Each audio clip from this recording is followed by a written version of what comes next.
नमस्कार। मैं धनंजय कुमार, द नागरिक में आपका स्वागत है। उत्तरकाशी में जो है एक गांव है धराली। वहाँ बादल फटा और भयानक कहिए तूफान आ गया। और उसमें जो वीडियो है बड़ा भयावह है, लगेगा आपको कि वो एआई द्वारा क्रिएटेड है। लेकिन जिस तरीके से वहाँ पे बाढ़ आई, बहुत डरावना है। मैं वीडियो आपको दिखाता हूँ। ये देखिए, ये देखिए, ये पानी का बहाव कितना तेज है। बिल्डिंगें जो है एकदम, ये देखिए, जो एकदम ताश के पत्ते की तरह। जो वीडियो बना रहा है बोल रहा है भागो, रहे लोग देखिए भाग रहे हैं, लेकिन कहाँ भागने का समय नहीं है लोगों के पास। ये देखिए, ये बर्बादी का आलम है। और इसमें देखिए कहा जा रहा है कि जो धराली गांव है वो उत्तराखंड के उत्तरकाशी जिले में स्थित एक छोटा पहाड़ी गांव है। और ये भागीरथी नदी के किनारे बसा हुआ है, हरसिल घाटी के पास। और धराली गांव गंगोत्री यात्रा का एक प्रमुख पड़ाव है। जो तीर्थ यात्रा करने जाते हैं, गंगोत्री यात्रा पर निकलते हैं, तो गंगोत्री धाम से पहले ये अंतिम बड़ा गांव है, जहां से आगे की कठिन चढ़ाई के लिए रुकते हैं लोग। और तीर्थयात्रियों के लिए वहां तमाम व्यवस्थाएं हैं रहने खाने सुविधा की। तो 1:45 बजे करीब जो वहाँ बादल फटा, हालांकि जो आधिकारिक तौर पे जानकारी मिल रही है उसमें कहा गया 4 लोगों की मौत हुई और 50 से ज्यादा लोग लापता हैं। ढेर सारे लोगों को बचाया भी गया है। लेकिन जिस तरीके की तबाही है उसमें ये यकीन करना मुश्किल होता है कि 4 लोगों की मृत्यु हुई। लेकिन खैर वो तो डिटेल अभी और सरकार ये उपलब्ध कराएगी। बचाव कार्य चल रहा है और एसडीआरएफ, एनडीआरएफ, आईटी, बीपी और आर्मी की टीमें जो है वो लगी हुई है। सूचना है कि 130 से ज्यादा लोगों को बचाया जा चुका है। और कई सारे वीडियोज हैं जिसमें ये भी आ रहा है कि किस तरह से कीचड़ में लोग, जो जो पाकी आता है मिट्टी और उसका पानी के बहाव के साथ, उसमें कई लोग फंस गए और कुछ एक व्यक्ति जो है तैर करके या किस तरह से मेहनत करके वो निकल रहा है, वो भी एक वीडियो में दिखा। और बताया जा रहा है कि खीर गंगा नदी में पहाड़ों से बहकर आए मलबे से गंगोत्री तीर्थयात्रियों के प्रमुख पड़ाव धराली गांव के बाजार, मकान और होटल बह गए। सिर्फ 34 सेकंड में सब कुछ बर्बाद हो गया। अब तक 34 सेकंड, मतलब आप जो है 50 की गिनती भी नहीं गिन पाएंगे तेजी से। और इतनी देर में जो है सब बह गया, किसी को कुछ समझने का मौका नहीं मिला। और हमारे यहाँ देखिए इतना तो बोलते हैं हम कि इतनी तरक्की कर गए हैं, क्या क्या हो गया, लेकिन अभी भी प्रकृति के बारे में सही सही जानकारी हम नहीं लगा सकते। हमारे पास अब तो सैटेलाइट से चीजें आती हैं, लेकिन सैटेलाइट भी नहीं बता पा रहा है कि ये क्या होने वाला है। उसके अलावा देखिए हम लोग बहुत धार्मिक किस्म के देश हैं। धर्म में तमाम बातें की जाती है, सनातनी है और ये है वो है, सब दिव्य दृष्टि है, क्या क्या जान जाते हैं सब। ज्योतिषी लोग तो बैठे बैठे बता देते हैं कि आने वाले 100 साल में क्या होना, कहाँ कहाँ क्या क्या होता है, सब बता देते हैं। लेकिन कोई भविष्यवाणी नहीं कर पाए। और इसमें देखिए, हालांकि जो सच्चाई है, जो जो साइंस है, जो अनुभव है, वो अलग है। और ये जो आस्था का जो सवाल है वो अलग है। अब आस्था में देखिए ये है कि 15 साल पुराना जो है कल्प केदार मंदिर है, वो भी ध्वस्त हो गया। और भागीरथी नदी किनारे स्थित 1500 साल पुराना, 1500 साल पुराना बताया। कितना पुराना है वो तो मैं उस पर कुछ नहीं बोल सकता हूँ, लेकिन बताया जा रहा है कि 1500 साल पुराना मंदिर है, पंच केदार परंपरा से जुड़ा हुआ है और स्थानीय लोगों की आस्था का सबसे बड़ा केंद्र है। स्थानीय लोगों का हो या पूरे देश का हो, तब तो हर जगह आस्था और बढ़ती जा रही है। साइंस, दिन रात हम साइंस के साथ रहते हैं, लेकिन आस्था हमारी बढ़ती जा रही है ईश्वर में। अच्छी बात है, जहाँ सबको जाना है जाना चाहिए। धराली गांव में 1864, जो इतिहास है धराली गांव का, कि 1864, 2013 और 2014 में भी पहाड़ पर बादल फटे। 2013-14 बहुत दूर नहीं। इससे खीर नाले ने तबाही मचाई। भूगर्भ वैज्ञानिकों ने तीनों ही आपदाओं के बाद धराली गांव को कहीं और बसाने की सलाह राज्य सरकार को दी थी। ये दैनिक भास्कर की रिपोर्टिंग है। यह भी बताया कि आपदा के लिहाज से धराली टाइम बम पर बैठा हुआ है। ये बताया जा चुका है, भूगर्भ शास्त्रियों ने बता दिया है कि ये जो गांव है वो टाइम बम पे बैठा है, कभी भी फट सकता है। और पहले हो चुका, 1864 में, 2013 में, 2014 में। यह भी बताया गया है कि आपदा के लिहाज से टाइम बम पर बैठा हुआ, लेकिन इसे शिफ्ट नहीं किया गया। सरकार की भूमिका क्या थी?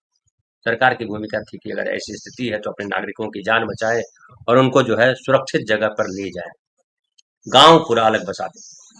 खास करके जो जो बरसात का समय है उसमें तो आप वहां सारे कामकाज शिफ्ट कर सकते हैं, रोक सकते हैं कि बरसात में कभी भी बारिश होगी और इस तरह की स्थिति आ सकती है। लेकिन सरकार को कहाँ फुर्सत है, वहां तो लागू होना है। हिंदू मुसलमान के नाम पर जो तमाशा किया जा रहा है वो सब लागू होना है। वहां पे तोड़ी जा रही हैं जो दरगाह है, वो वहां पे यूजीसी ये यूसीसी लागू किया जा रहा है, उसमें सरकार का ध्यान है। लगातार घटनाएं दुर्घटनाएं हो रही हैं। वरिष्ठ भूगर्भ वैज्ञानिक जो है प्रोफेसर एसपी सती, वो उन्होंने बताया कि धराली गांव हिमालय में मौजूद मेन सेंट्रल थर्स्ट है। यह एक ऐसी दरार होती है जो मुख्य हिमालय को ट्रांस हिमालय से जोड़ती है। ये भूकंप का अति संवेदनशील जोन भी है। देखिए, खाली ये बरसात में इस तरह के बादल फटने वाली घटना नहीं, ये भूकंप का भी संवेदनशील जोन है। जिस पहाड़ से खीर गंगा नदी आती है वो 6000 मीटर ऊंचा है। जब भी वहां से सैलाब आता है धराली को तहस नहस कर देता है। और करीब 6 महीने पहले पहाड़ी का एक हिस्सा टूटकर खीर नदी में गिर रहा था, लेकिन ये अटक गया था। संभवतः इस बार वही हिस्सा टूटकर नीचे आया। तो ये सारी चीजें जो है प्रकृति आपको संदेश दे रही है। प्रकृति कह रही है कि भैया आप संभल जाओ, आप हटो यहाँ से। लेकिन हम आस्था कहिए, आस्था का जो आगे का रूप होता है वो अंधविश्वास कहिए, कि सब ईश्वर करता है, उसकी मर्जी के बिना पत्ता नहीं हिलता है। हमको जिंदा रहना है तो कोई मार नहीं सकता है। ये सब हम गांव में जब जाते हैं तो हम सुनते रहते हैं लोग क्या बोलते हैं, और तमाम तरीके की रिस्क, उसको हालांकि रिस्क नहीं कहते हैं, उसको पागलपन कहते हैं। वो उसमें जीते हैं। जब दुर्घटना होती है तो गला फाड़ के रोते हैं, फिर किसी को गलियाने लगते हैं, सरकार को गलियाएंगे, किसी और को गलियाएंगे, वहां के स्थानीय पुलिस वाले हैं उसको गलियाएंगे, तमाम चीजें करेंगे और कहेंगे कि जो ये काम बढ़िया नहीं हुआ, एसडीआरएफ या और जो टीमें हैं उन लोगों ने बढ़िया काम नहीं किया, यही कहने लगेंगे। बोला हम तो बहुत देर से चिल्ला रहे थे लेकिन 3 घंटे बाद हुआ है। अरे आपको पता है ना कि ईश्वर बचा लेगा, इसीलिए तो गए थे आप, तो आप क्यों चिल्ला रहे हैं कि उसने बचाया नहीं? लेकिन हमारे यहाँ सब गड़बड़ है। कहीं कोई बिंदु नहीं है पिछले 14 साल में, 11 साल में, जिस बिंदु पर हम भरोसा करके चल सके। सारे बिंदुओं को, जो भरोसों के बिंदु थे, वो सारे ध्वस्त कर दिए गए। और किसके भरोसे हैं समझ में नहीं आता। हम भगवान भरोसे हैं, ये विज्ञान भरोसे हैं, सरकार भरोसे हैं, किसके भरोसे हैं या अपने भरोसे हैं, कुछ समझ में नहीं आता। सब समझ में आना बंद हो गया, सब मिक्स हो गया। मौका के अनुसार जब मन करे बोल दीजिए, जिससे कई लोग बोल रहे हैं कि अरे होनी जानी पानी ब्यास मुनि न जानी, कब किससे मृत्यु आई कुछ पता है। इसलिए रहने दीजिए, ये सब चलता रहता है, कुछ किसी को कुछ करने का मतलब नहीं। तरह तरह के लोग। अब देखिए एक और खबर है कि अभी सुप्रीम कोर्ट पर किस तरह से सवाल उठ रहे हैं हम सब जानते हैं। अभी परसों भी हुआ, आज जो है राहुल गांधी को चाईबासा एमपी एमएलए कोर्ट में पेश किया जाएगा, पेश होंगे वो, और क्या आएगा वहां से जजमेंट हम आपको बताएंगे। उसके अलावा देखिए जो सुप्रीम कोर्ट के जस्टिस दीपांकर दत्ता है ने जो कहा, उसको लेकर के तमाम तरीके की बातें की जा रही है। इसके पहले भी आप देखिए कि जिस तरह से डी वाई चंद्रचूड़ को लेकर के कहा गया, कई सारे मामले हैं जहाँ पे लगातार जो है सुप्रीम कोर्ट की तरफ भी उंगली उठी कि सुप्रीम कोर्ट भी अब उस तरह के फैसला नहीं कर रहा जिस तरह के फैसले की अपेक्षा है सुप्रीम कोर्ट से। बाकी जो निचली अदालतें हैं उसके बारे में तो कुछ कहना ही नहीं है, तमाम लोग जानते हैं, आप सब जानते हैं कि निचली अदालतों में किस तरीके से करप्शन है, किस तरह से फैसले आते हैं। मतलब जो विश्वास है न्याय के प्रति वो किस तरह से ध्वस्त हो रहा है वो हम लगातार देख रहे हैं। लेकिन ये कमाल बात है कि इस जो गिर रही है दीवारें न्याय पर व्यवस्था की, उसको बचाने का प्रयास हम करते दिखाई नहीं पड़ रहा है। न जजेस कर पा रहे हैं न सरकार कर रही है। अभी कहा जा रहा है कि महाराष्ट्र में जो है एक जज साहब की बहाली, जज साहिबा की बहाली हुई है, वो भाजपा की प्रवक्ता रही है और उनका नाम जो है वो है आरती अरुण साठे। आरती अरुण साठे जी जो हैं, मैं आपको स्लाइड भी दिखाता हूँ। आप कल से बेहद जो है चर्चा में है आरती अरुण साठे जी। वो जो है महाराष्ट्र भाजपा की रह चुकी हैं, प्रवक्ता रह चुकी हैं। वे नियुक्त हुई थी, बहुत ज्यादा पुरानी बात नहीं है। और उनको अब जो है सिफारिश की गई है कि इनको मुंबई हाई कोर्ट का जज बनाया जाए। और इसकी सिफारिश जो है वो आप जानते हैं कॉलोनियल तरीके से चीज़ें होती हैं। और इसमें चीफ जस्टिस ऑफ इंडिया जो है जो बी आर गवई, उनकी अध्यक्षता में 3 सदस्यीय कॉलेजियम ने 3 अधिवक्ताओं आरती अरुण साठे, अजित भगवान राव, कंधे धाकर और सुशील मनोहर घोड़ेश्वर का नाम बॉम्बे हाई कोर्ट में जज के लिए नामांकित किया है। लेकिन आरती अरुण साठे के नाम पर विवाद उठ खड़ा हुआ है। और ये देखिए, सुप्रीम कोर्ट कॉलेजियम ने पिछले महीने की 28 जुलाई को दिल्ली, मुंबई, कलकत्ता और कर्नाटक समेत 6 अलग अलग हाईकोर्ट में न्यायाधीश पद के लिए कई अधिवक्ताओं और न्यायिक अधिकारियों की नियुक्ति की सिफारिश की। ये दैनिक हिंदुस्तान कह रहा है। और इसमें देखिए कि महाराष्ट्र के जो विपक्षी दल है, राष्ट्रवादी कांग्रेस पार्टी, शरद पवार गुट, उनके विधायक और पार्टी के जो सेक्रेटरी हैं रोहित पवार, उन्होंने इस पर सवाल उठाया। ये साठे जो महिला है आरती अरुण साठे, उनकी नियुक्ति पर। और अपने ट्विटर अकाउंट पे उन्होंने जो है स्क्रीनशॉट भी लगाया जिसमें पूछा कि साठे सत्तारूढ़ भाजपा से जुड़ी थी और पार्टी की प्रवक्ता थी। और उनको जो ये देखिए, आपको मैं स्क्रीन पर आपको दिखाता हूँ, ये तो वहाँ की,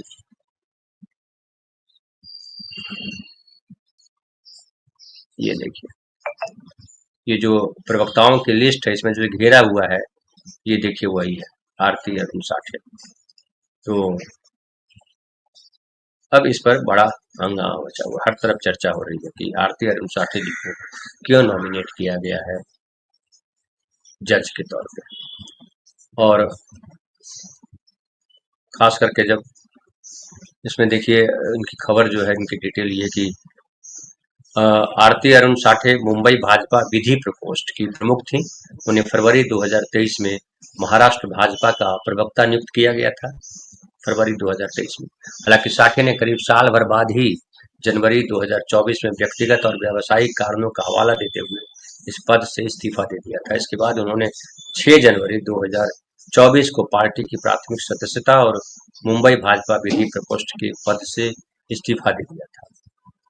तो ये सब इस्तीफा देने के बाद उनको जो है ये किया गया है। और ये बताया जाता है कि साठे के पास वकील के रूप में 20 से ज्यादा सालों का अनुभव है, ये जो आरती अरुण साठे है। और मुख्य रूप से डायरेक्ट टैक्सेस मामलों की एक्सपर्ट है। और वो टैक्स विवादों, भारतीय प्रतिभूति और विनिमय बोर्ड, प्रतिभूति अपीलीय न्यायाधिकरण और सीमा शुल्क, उत्पाद शुल्क, सेवा कर अपीलीय न्यायाधिकरण के समक्ष मामलों के साथ साथ बॉम्बे हाई कोर्ट के समक्ष वैवाहिक विवादों की मुख्य पैरवी कर रही हैं। और संयोग से ये है कि साठे के पिता अरुण साठे भी एक जाने माने वकील हैं। वे आरएसएस और भाजपा से जुड़े और वो भाजपा की राष्ट्रीय कार्यकारिणी के सदस्य भी रह चुके हैं। तो ये जो है, अब ऐसे में जब लगातार जजों के ऊपर भी सवाल उठ रहे हैं और ऐसे में घोषित तौर पे नियुक्ति और न्याय व्यवस्था को कमजोर करती है। आपको ये भी पता है कि कई जजेज जो हैं वो सीधे सीधे आरएसएस से जुड़े हुए रहे हैं या उनके परिवार के लोग जुड़े हुए रहे हैं, या कई जजों ने तो इस्तीफा देकर के भाजपा का चुनाव लड़ा। और उनके जो बयान है, पॉलिटिकल बयान भी अगर पढ़ेंगे तो आपको लगेगा कि शुद्ध तौर पर ये संविधान में इनको यकीन नहीं है, संविधान को नहीं मानते, हिंदू राष्ट्र के प्रबल समर्थक हैं। और इनको लगता है कि ये देश जो है केवल हिंदुओं का है। गांधी को गाली देना, कांग्रेस को गलियाना, इनका मुख्य जो है राजनीतिक टिप्पणी इनकी होती है। तो ये जो है ऐसी स्थिति में जो दिखाई पड़ता है वो बड़ा संदेह पैदा करता है और न्याय व्यवस्था को कमजोर करता है। कई लोग कह सकते हैं कि कांग्रेस के लोग भी जो होते हैं वो दूसरी जगहों पे नियुक्त होते हैं, वो भी कांग्रेस विचारधारा से संबंधित या वामपंथी विचारधारा से संबंधित लोग हैं, वो भी न्यायालयों में नियुक्ति उनकी होती तो है। ऐसा तो है नहीं कि जो जजेज हैं उनकी कोई विचारधारा नहीं है, वो वामपंथी विचारधारा के हैं या वो जो है वो कांग्रेसी विचारधारा के हैं या वो किसी और विचारधारा से जुड़े हुए हैं। किसी न किसी विचारधारा से पढ़े लिखे लोग ज्यादातर जुड़े हुए हैं, ये कह सकते हैं। बिल्कुल है, विचारधारा से जुड़े हुए लोग होते हैं, लेकिन एक व्यक्तिगत ईमानदारी, और ईमानदारी सबसे इम्पोर्टेंट है। जब आप संविधान की शपथ लेते हैं और संविधान की बनाई व्यवस्था में आप संवैधानिक पद पर बैठते हैं, निर्णायक पदों पर बैठते हैं, जहां आपके हाथ में निर्णय लेने का पावर है, फिर अपेक्षा की जाती है कि आप जो न्याय करेंगे, आप जो डिसीजन लेंगे, आप जो बोलेंगे, उसमें धर्म संविधान सम्मत चीजें हैं। लेकिन आपके उस पदों पर बैठने के बाद जो आपके निर्णयों पे या आपके बयानों पर अगर चर्चा करें तो उसमें अगर आ जाता है कि आप खामखा एक पक्ष का समर्थन कर रहे हैं, तो बात उसको कहते हैं कि गड़बड़ लगती है। कि जैसे समझिए कि दीपांकर दत्ता ने जो बयान दिया राहुल गांधी को लेकर के, वो अतिरेकी बयान है। वो बताता है कि आपका इंटेंशन कहीं और है, न्याय आपके ध्येय में नहीं है। तो इसलिए जब ये संदेह पैदा हो जाता है कि न्याय के मकसद में या न्याय की तरफ बढ़ने की दिशा में जो है वो जजेस नहीं काम कर रहे हैं, साफ साफ दिखाई पड़ जाता है, तो न्याय व्यवस्था इससे कमजोर होती है, उस कुर्सी की मर्यादा गिरती है, घटती है। कोई प्रधानमंत्री पद पर बैठा हो और वो जो है अपनी पार्टी का मुख्य प्रवक्ता बने रहे, जैसे अपनी पार्टी की विचारधाराओं को लेकर के चले, कोई लोकसभा अध्यक्ष बन जाए, कोई राज्यसभा का सभापति बन जाए और वो एक पार्टी विशेष की विचारधारा को लेकर के चले, तो दिक्कत होती है। सबको आवश्यक है कि हम जब संविधान को मानते हैं या तो संविधान को खारिज कर देंगे, संविधान वगैरह कुछ है नहीं, राजतंत्र है, हम जो कहेंगे वही होगा, कोई दूसरा कुछ नहीं बोलेगा, तो फिर बात होती है। लेकिन अगर आप संविधान को मानते हैं, संविधान की शपथ लेते हैं, आप कुर्सी पर बैठते हुए कहते हैं कि संविधान के जो बताए निर्देश है, बिना जाति धर्म लिंग भाषा के भेदभाव के हम काम करेंगे, तो आपसे अपेक्षा होती है कि आप ईमानदारी बरतेंगे और ऐसा दिखेंगे भी नहीं गलती से।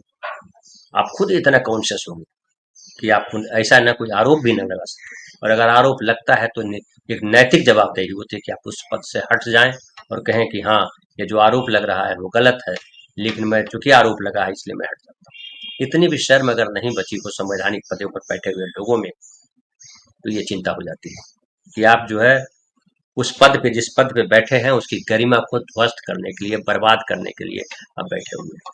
चुनाव आयोग के चाहे कमिश्नर हो, चाहे प्रधानमंत्री पद पर बैठा हुआ व्यक्ति हो, गृह मंत्री के पद पर बैठा हुआ व्यक्ति हो, मुख्यमंत्री के पद पर बैठा हुआ व्यक्ति हो, या जजेज के पदों पर बैठे हुए लोग हो, अगर उन पे आरोप लगता है और ये पक्षपात दिखाई पड़ता है, तब अगर आप ये कहते हैं कि अरे पहले भी तो कांग्रेस के लोग बैठे थे, पहले तो ऐसा हुआ था, पहले तो वैसा हुआ था, तो दो इसमें बात निकलती है। एक तो आता है कि पहले जो लोग जो कर रहे थे कि आप वही करने के लिए आए हैं, अगर वही करने के लिए आए हैं तो बोलिए जैसी कांग्रेस थी वैसे हम दोनों में कोई अंतर नहीं है, बोल दीजिए, खत्म हो गई। फिर ये देशभक्ति के जो नारे लगाते हैं और बोलते हैं कि कांग्रेस जो है देशद्रोही पार्टी थी, भ्रष्ट पार्टी थी, कांग्रेस ऐसी पार्टी थी, कांग्रेस में ऐसे लोग थे, फिर वो मत आरोप लगाइए, फिर बोलिए जैसी कांग्रेस है वैसे हम लोग कोई अलग नहीं, हम लोग एक ही हैं। ये कहिए, ये स्वीकार कीजिए। लेकिन आप झूठ बोलेंगे इस तरीके से कि मैं अलग हूँ, पार्टी विथ डिफरेंस की बात करेंगे और पार्टी विथ डिफरेंस की जगह पर फिर वही दलील देंगे कि पहले भी तो ऐसा हो रहा था, पहले भी अगर ऐसा हो रहा था और आप उसके बाद आपको लाया गया है, क्या आप ये कह करके आए थे कि हम भी जब सत्ता में आएंगे तो वही करेंगे जो कांग्रेस ने किया था? अगर ऐसा कहते तो आपका कोई दोष नहीं था, लेकिन आपने तो कहा था कि कांग्रेस को हम जो है भ्रष्ट पार्टी है, भ्रष्टाचार के साथ हम जीरो टॉलरेंस रखना है। क्या भ्रष्टाचार के प्रति जीरो टॉलरेंस नरेंद्र मोदी सरकार या बीजेपी की कहीं सरकार है उसका दिखाई पड़ता है? आपने कहा था कि हम जो कांग्रेस ने गड़बड़ियां किया उसको ठीक करेंगे, क्या आपने ठीक किया? यही ठीक किया। समाज में जो है आप तुष्टिकरण की बात करते थे कि मुस्लिम तुष्टिकरण कर रहे हैं, और आप क्या कर रहे हैं? आप तुष्टिकरण तक ही सीमित नहीं है, आप खुलेआम बोल रहे हैं कि हिंदू राष्ट्र बनाएंगे, आप खुलेआम जो है मुसलमानों को प्रताड़ित कर रहे हैं, आप खुलेआम जो है यादवों के खिलाफ या किसी जाति विशेष के खिलाफ जो है सर्कुलर तक जारी कर देते हैं, बाद में उसको वापस ले लीजिए, सस्पेंड कर दीजिए, लेकिन मैसेज जो जाना जहाँ होता है वो चला जाता है। जो संविधान को चोट लगनी है वो लग चुकी है, और पिछले 11 सालों में खास करके बीजेपी के लोगों ने बुरी तरह से संविधान को नुकसान पहुंचाया है, बुरी तरह से। मतलब संविधान जो है कहीं आप कह सकते हैं कि वो छत बिछत अवस्था में पड़ा हुआ है, और इसको अगर नहीं रोका गया और नागरिकों ने अगर ध्यान नहीं दिया, आप अगर इसी में रहते हैं, बीजेपी कांग्रेस में अगर फंसे रहते हैं, तो फिर ऊपर वाला भी इस देश का मालिक नहीं है, ये समझ लीजिए। जज साहब के ऐसे जजों की नियुक्ति क्यों करते हैं जिनका बैकग्राउंड जो है वो एकदम स्पष्ट है कि ये इस विचारधारा से संबंधित है? जब किसी की नियुक्ति होती है तो उसका बैकग्राउंड देखा तो जाता होगा। अगर समझिए मेरी कहीं नियुक्ति होती है और मेरे खानदान में घूस लेने वालों की परंपरा है और मेरा भी इतिहास वैसा ही रहा है, आप मुझे नियुक्त करते हैं तो क्या मैं उस कुर्सी पर बैठने के बाद साधु हो जाऊंगा? तो जब आप जस्टिफाई करते हैं, जिस बैकग्राउंड से आते हैं उसको कंडेम नहीं करते, उस बैकग्राउंड को, अगर गलत बैकग्राउंड है और उसको आगे बढ़ाते हैं तो यही माना जाता है। तो आरएसएस और बीजेपी ने जिस तरह का रवैया अपनाया है पिछले 30-35 सालों में, खास करके वो साफ साफ दिखाई पड़ता है कि संविधान सम्मत वो नहीं। हालांकि आरएसएस ने कभी संविधान को नहीं माना, कभी तिरंगा को नहीं माना। आज जो है घर घर तिरंगा और फलाना तिरंगा करते घूम रहे हैं, लेकिन तिरंगा का मतलब क्या है? तिरंगा का मतलब हिंदू राष्ट्र नहीं होता। तिरंगा का मतलब जो भगवा फहराते फिर रहे हैं मस्जिदों पर, वो नहीं। तिरंगा का मतलब होता है कि हम अलग अलग भाषा, धर्म, जाति के हैं, लेकिन हम सब भारतीय हैं, मिलकर के रहें। फिर संसद में जब प्रियंका गांधी कहती हैं, नाम लेती हैं जो मारे गए वहां लोग पहलगांव में, वो नाम लेती हैं, उधर से आवाज लगाते हैं भाजपा के सांसद, हिंदू हिंदू। ये संविधान और संसद दोनों का भारी अपमान है, और ये अपमान चुपचाप सब देख रहे हैं। जिसे याद कीजिए महाभारत की जो कथा है कि किस तरह से द्रौपदी को नंगा किया जा रहा था और सारे विद्वान वहीं बैठे हुए थे, वो देख रहे थे, वो बचाने नहीं आए। और कहा कि वो कृष्ण ने जब आर्तनाद किया द्रौपदी ने कि कृष्ण बचाओ, और तब कृष्ण ने इतनी साड़ी लंबी कर दी कि दुशासन थक गया साड़ी खींचता खींचता। वहां कृष्ण आ गए, कथाओं में तो कृष्ण आ जाते हैं, लेकिन निजी जीवन में, जो व्यवहारिक जीवन है, उसमें कृष्ण नहीं आते। हमने नहीं देखा कहीं कृष्ण को आते हुए कि किसी महिला को नंगा किया जा रहा, कृष्ण प्रकट हो गए। कृष्ण तो वहां भी प्रकट नहीं होते, अदृश्य होकर के साड़ी बढ़ा रहे थे। ऐसा नहीं हुआ कि कृष्ण वहां आए, मारे, दो झापड़ मारे दुशासन को कि खबरदार, और सबको ललकारे कृष्ण आकर के। ये क्या आप लोग अपने आप को विद्वान समझते हैं? एक लड़की नंगा की जा रही है और आप लोग तमाशा देख रहे हैं चुपचाप, सर झुकाए खड़े हैं। कृष्ण ने ऐसा नहीं कहा, कृष्ण ने साड़ी बढ़ा दी क्योंकि कहानी नहीं बढ़ती। अगर कृष्ण वहां कर देते तो कहानी कहीं और लेके जाना था। तो कहानियां होती है, वो निजी जीवन जो होता है, जो व्यवहारिक जीवन होता है, उसमें इंतजार नहीं किया जाता कि भविष्य में ये ऐसा करेगा। गलत को गलत वहीं पे कहना होता है। हम ये नहीं देखते हैं कि पुलिस वाले आएंगे तब कहेंगे, जज साहब आएंगे तब कहेंगे ये गलत है ये सही। हम भी निर्णय लेते हैं सड़क पे चलते हुए कि ये सही हुआ कि गलत हुआ, और उसके हिसाब से हम तुरंत काम करते हैं। समझिए एक लड़की को चार लड़के पकड़ करके बदमाशी कर रहे हैं, तो क्या हम जज साहब का इंतजार करेंगे? बोला हमारा काम नहीं है, तो जज साहब करेंगे, तब तक हम वीडियो बना लेते हैं। क्या ये हम चाहेंगे? या हम कहेंगे कि उसको, लड़की को किसी तरह बचाएंगे? हालांकि आज कह सकते हैं कि आजकल लोग वीडियो बनाने में तल्लीन रहते हैं, बाकी कोई देखता नहीं। कई वीडियो जाते रहते हैं, आप लोग भी देखते रहते होंगे कि किस तरह से लड़की को, परसों में एक वीडियो देखा था, ऑटो से एक आदमी लड़की को खींच करके ले गया बाह में दबा करके, और सब लोग देख रहे हैं, और उसको फाइनली जो है मोटरसाइकिल पे बिठाता है और लेके जाता है। वो लड़की कोई हो सकती है उसकी प्रेमिका हो, उसकी पत्नी हो, कुछ भी हो, उसकी बहन हो, लेकिन उस लड़की की मर्जी के खिलाफ तो किया गया। संविधान कहता है किसी की मर्जी के खिलाफ, जो 18 साल या उससे ऊपर का हो गया है, उसकी मर्जी के खिलाफ उसको आप किडनैप नहीं कर सकते, ले नहीं जा सकते, उसके साथ जबरदस्ती नहीं कर सकते, वो रेप के में चार्ज होगा। लेकिन समाज हमारा देखता रहता है। कोर्ट में आप जानते हैं किस तरह से फैसले हो रहा है, कि हम देखते हैं कि 189 लोग मार दिए गए ट्रेन बम विस्फोट में जो मुंबई में हुआ था, और एक आदमी नहीं साबित हो पाया कि इसमें मर्डर। वो उसमें बचा जा सकता है कि न्यायपालिका ने कहा कि भैया इसमें कोई सबूत ही नहीं पेश कर पाया। सबूत क्यों नहीं पेश कर पाया हमारी पुलिस? इस पर कभी सवाल नहीं उठता है कि क्यों नहीं पेश हो पाया, और अगर नहीं पेश आया तो क्या इसकी कोई जिम्मेवारी लेगा? कोई जेल भेजा जाएगा? किसी की जिम्मेदारी है? उस समय के मंत्री की, उस समय के डीजीपी की, उस समय के पुलिस ऑफिसर की, उस समय के जांच अधिकारी की ये जिम्मेदारी है या नहीं है? कहीं कोई जिम्मेवारी तय नहीं। आम आदमी कुछ करे तो बिना जिम्मे, मतलब नहीं करे तो भी आप उसको पकड़ के बंद कर देंगे, और 10 साल के बाद फैसला आएगा। समझिए वो जो पकड़े गए वो निर्दोष अगर हैं, तो उनकी 18 साल की जिंदगी कौन वापस लौटाएगा? क्या ये न्यायपालिका पे सवाल नहीं है? क्या हमारे कानून व्यवस्था पे सवाल नहीं है? क्या हमारी सरकारों पर सवाल नहीं है? लेकिन सवाल करना हम भूल गए, और सवाल करते हैं तो तुरंत जवाब आता है क्या पहले ऐसा नहीं हुआ था? अब इसको हमारे बिहार में थेथराई, पहले तो बहुत कुछ हुआ था। पहले तो आदमी टीबी होती थी तो मर जाता था, तो आज भी टीबी की दवा न दी जाए बोले मरने दिया जाए, पहले भी मर जाते थे, आज भी मर जाए। पहले लोग भूख से मर जाते थे देश में, हिंदुस्तान में, तो अब चावल बंद कर दे, अनाज देना बंद कर दिया जाए कि पहले तो मर ही जाते थे लोग, फिर मर जाएंगे क्या दिक्कत है, फिर जन्म ले लेंगे, ऐसा कहेंगे हम। और ये कोई जो समझदार व्यक्ति है, संवेदनशील व्यक्ति है, संवेदनशील सरकार है, जवाबदेह सरकार है, उसके साथ इस तरह की बात हो सकती है। लेकिन हमारे देश में ये खूब चल रहा है, हर तरफ जो है दलील है कि पहले ऐसा नहीं था क्या, पहले वैसा नहीं था क्या। अब इसका क्या जवाब, इसका जवाब आपके पास है। जो नागरिक है उनके पास जवाब है। जो चुनाव का समय आता है तो आप सवाल कीजिए। हालांकि मैं देख रहा हूँ कई जगह परिवर्तन हुआ है, कई जगह लोग जो है सवाल करने लगे हैं सरकारों से। जब विधायक जाते हैं तो उनको दिखाते हैं, ये देखो क्या बनाया आपने। लेकिन कल एक और वीडियो में देख रहा था, संजय निषाद बयान दे रहे थे कि गंगा मैया आ गई तुम्हारे पास। लालू प्रसाद जी यादव बहुत पहले बोले थे, जब पटना में ऐसे ही पटना पूरा पानी नहीं जा रहा था, पटना में पानी पानी हो गया था, तो लालू जी ने कहा था गंगा मैया के यहाँ जाते हैं और गंगा मैया जो है इस तरह से आ गई। तो ये सारी चीजें जो है ये समझना बहुत जरूरी है, हमको आपको समझना, क्योंकि हमारी आपकी जिंदगी खतरे पे है। जो विशेष सुरक्षा व्यवस्था में होते हैं, जिनको विशेष तरीके की चीजें उपलब्ध है व्यवस्था द्वारा, उसके जीवन पर कोई फर्क नहीं पड़ता, हमारे आपके जीवन पर फर्क पड़ता है।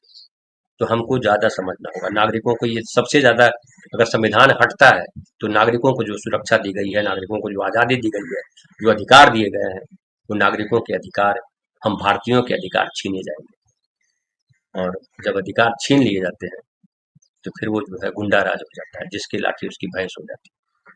तो ये ध्यान देना हमारा आपका काम है। बहुत बहुत धन्यवाद, मिलते हैं फिर।